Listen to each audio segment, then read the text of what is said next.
네, 차장님. 예, 지난 2021년 10월에 경기도 국감에서 김용판 당시 국민의힘 의원이 마피아파 행동대원인 박철민이 이재명 후보에게 돈다발을 건넸다라면서 그 사진을 공개했습니다. 예. 그때 당시에. 그런데 이 돈다발은 사실 알고 보니까 그 훨씬 전에 이 박철민이 자신의 사업을 홍보하기 위해서 자신의 SNS에 이미 올린 사진이었어요. 예. 근데 그걸 이재명 후보에게 준 돈다발이다. 이렇게 국민의힘 의원이 국감에서 제시를 한 겁니다. 알고 계시죠? 예, 예.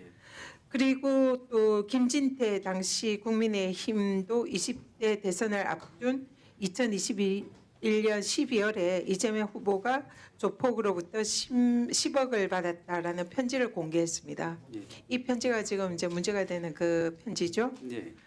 네, 이 지금 사안을 보면은 국민의힘 의원들이 먼저 이 내용을 제시를 하고 또 외곽에서는 장영하 변호사가 이 이재명 후보에게 조폭이 돈을 줬다. 이렇게 지금 이제 주장을 하면서 이 사건이 시작이 됐어요. 예.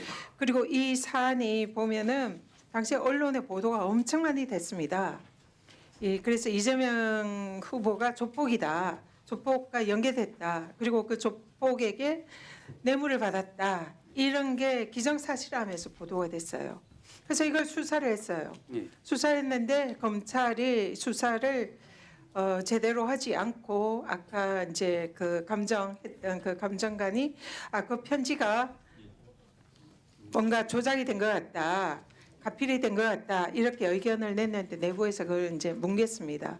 뭉갠 것도 문제지만 문제는 이런 감정을 할 때 내부 대검 예규에 의하면 20일 내에 이 결론을 내야 됩니다. 예. 그죠? 예. 근데 이 사건은 70일이나 걸렸어요. 그리고 이 사실상 결론도 뭐 잘 모르겠다는 이 결론이 대선 바로 직전 하루 전에 발표가 됩니다. 예.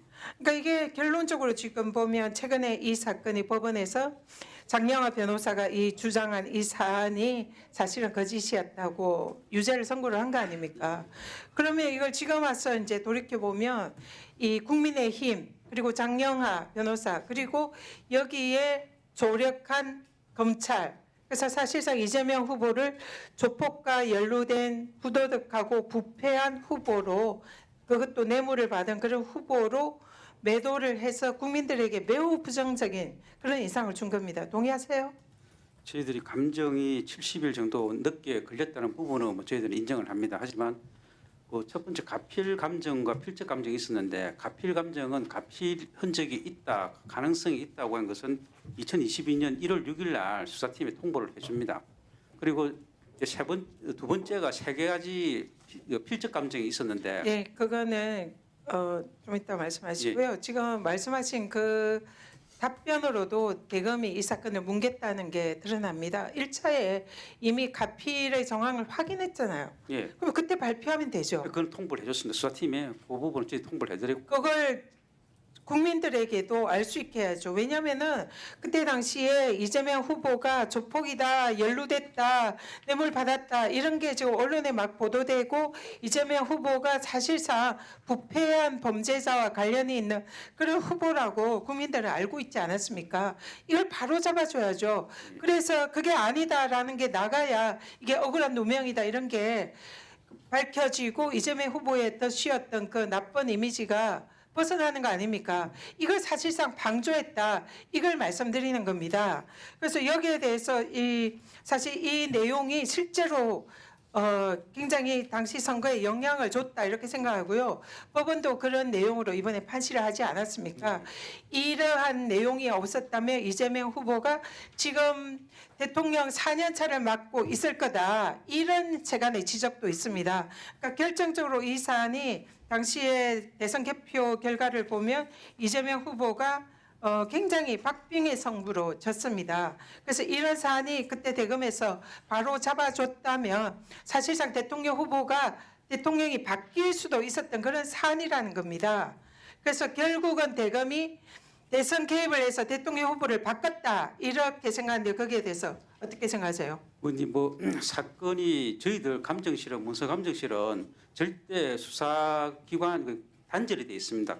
그쪽에 수사했던 팀이 절대 양력을 행사할 수 없는 구조고 그쪽에 감정이 얼마나 걸리는지 어떻게 진행되는지는 저희들은 수사팀에서 지금 관여 못하게 돼 있습니다. 근데 늦게 1월 6일에 통보가 간 게 왜 수사팀에 쓰지 않았는지 저희도 잘 모르겠습니다. 제가 말씀드리고 싶은 것은 어떤 연유에 수사가 늦게 결론이 났는지 모르지만 저희 문서 감정실은 어떤 걸 갖다가 봐주기 위하거나 뭐 어떤 이해관계에 따져서 그런 게 아니라 감정 자체가 늦은 거는 잘못이 있지만 그런 계산은 없었다.